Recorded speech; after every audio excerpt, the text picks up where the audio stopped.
Father, we bless you, teach us your word in the name of Jesus. This is the ministry of Moses, part 35.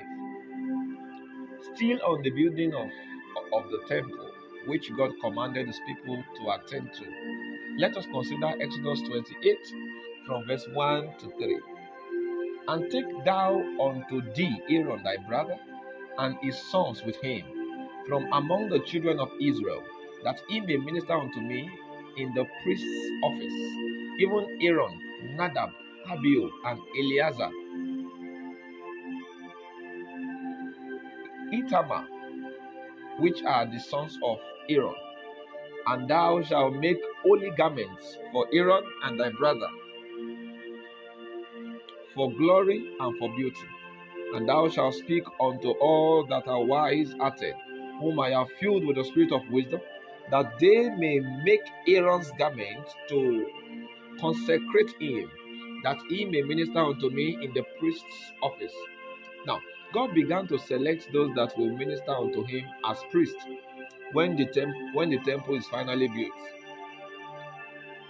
But somehow, all the sons of Aaron were selected by God, and even Aaron himself was qualified. This must mean that Aaron trained all his sons in the way of the Lord. That is something we must emulate as parents or intending parents. Don't be a minister while your children are entertainers. It is not necessary that all your children must be forced into becoming a pastor just because you are one. But the point is that we must train our children in the way of the Lord, so that whenever there is a divine selection for service unto God, they will all be qualified, either male or female, just as we can see in the family of Aaron. Aaron was not only a good minister, he was a good father, and of course a good husband, because if his wife had not cooperated with him, his testimony will not be a reality. After this, God specifically told them who is qualified to sew the priest's cloth. Not just any tailor or fashion designer, but the one that has the wisdom of God. You will need the wisdom of God to do the work of God. You will need the wisdom of God to do the work of God.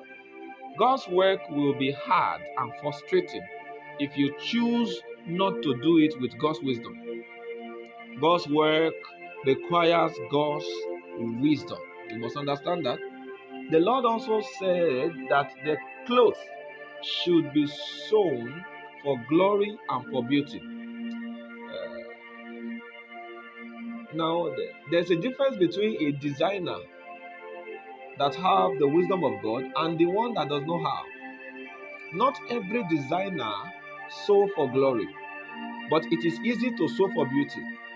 Most of the designers we have today are sewing for beauty because they all, because all they know, because that is all they know to do. So most of the designers we have today are sewing for beauty, and that is because that is all they know to do.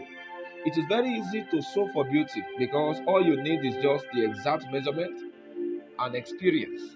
But to sew for glory, you will need divine revelation coupled with the wisdom of God.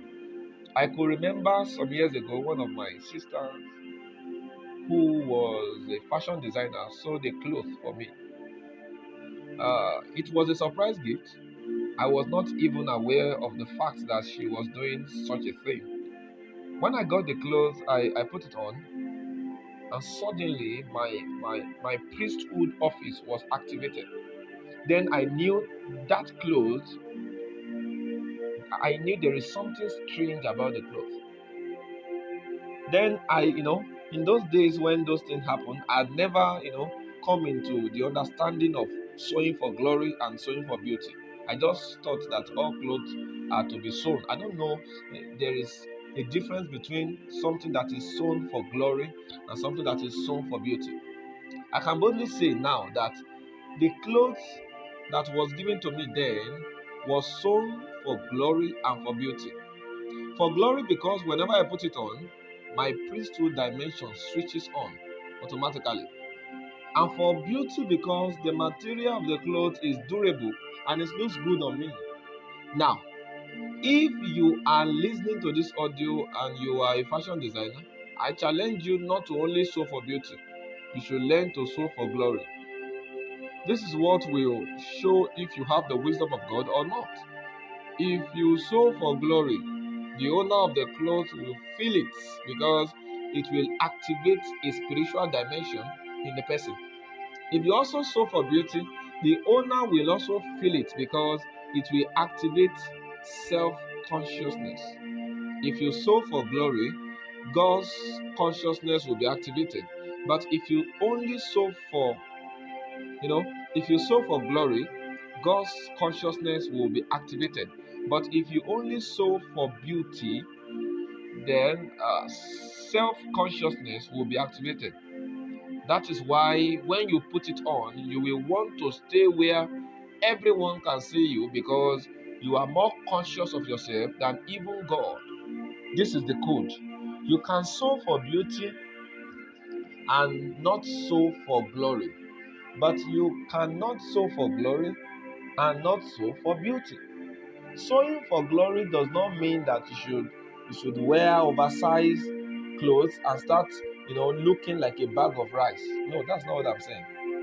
If you sew for glory, it will fit you perfectly, but you will be more conscious of God, and there will be something about your spiritual office that will be activated each time you put it on. I hope you get it.